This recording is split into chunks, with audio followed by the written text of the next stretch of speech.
to the first episode of Students Almost Abroad, pending visas. Welcome, Nicholas Champion de Crespigny. And firstly, congratulations on your new deal with Cast Rugby. I guess the first question is, why are you in a suit? I just finished a long day of work, so didn't really get time to change, but appreciate you having me on the show, Connor. Could you talk us through a little bit about how it came about, and how excited you are to get over there?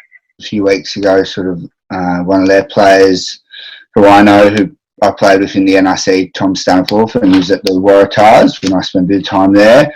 So he gave me a call and said their coach was quite interested in me, and it sort of just eventuated over that week and all sort of happened quite quickly that they were interested in getting me over. I think Steve Tandy, who was the defence coach at the Waratahs previously, sort of put the word in. And that's sort of what led me down that path. But yeah, obviously really excited. Play top 14's dream come true, and be pretty exciting being in south of France. I'll obviously struggle with the language barrier, but you struggle with English at the best of times, so it could pose a bit of a challenge. In terms of the contract, so I guess I know when I was speaking to you, it all happened pretty quickly. They've got a day or two to decide. Were there any clauses in the contract, indiscretions or, off-field behaviour, anything like that in the contract?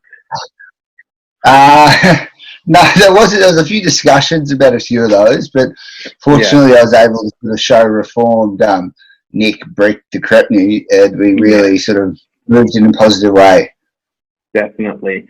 And look, I think everyone can agree you're going to really suit the type of rugby that over in France, very physical, confrontational type of game, which you pride yourself on. And I guess you always have your sort of regular 6-week check-up at the judiciary in Australia.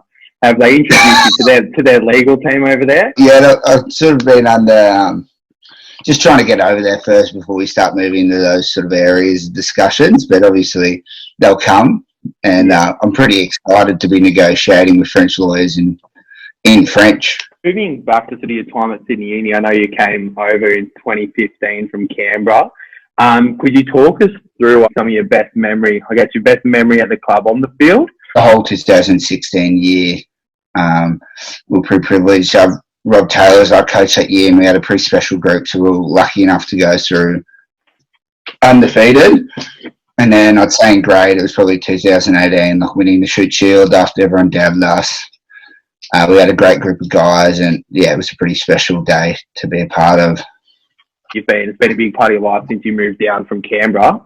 What do you reckon you're going to miss the most going over to France? Around the club every Saturday, you're saying hello to all the members, you're saying hello to all your mates who are watching, 4th grade through to 1st grade, and everyone in every team very well. So I think you sort of miss those sort of things, and coming in on Monday and hearing about your weekend, or hearing about Charlie Hancock's new diet or something along those lines. It's always exciting being around the club. And what sort of place are you staying in over there? How many bedrooms? What's your living arrangement like? So I'm moving into just a 2-bedroom sort of townhouse in the middle of Cast, which is the city I'm moving to. It's quite small. It's a small town, 70,000 people, but it's close by to Toulouse, and it's going to be fully furnished and quite modern. So it's not too bad. Oh, incredible! So there's a bedroom for any SUSC player that's going to be travelling through France, I imagine. Yeah, of course. I welcome visitors. Anyway, I also had a few questions. Just a bit of a French pop quiz for you. Since you're going over there, look, as a good friend, I don't want you to go over there in the blind. What are the colours on the French flag? Red, white and blue. Who is the French president? I have no idea, really. 1 from 2. What is France's motto? I'll give you a hint. There's 3 sort of words to the French motto. It's quite common knowledge. Do you want it in English or in French? Either's fine. Is it attack the day? No, you've been studying up daily. I really hope you do get this one. What is the difference between bonjour and bonsoir?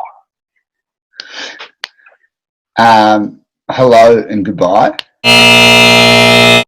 In terms of the population of France, Could you tell me what that is?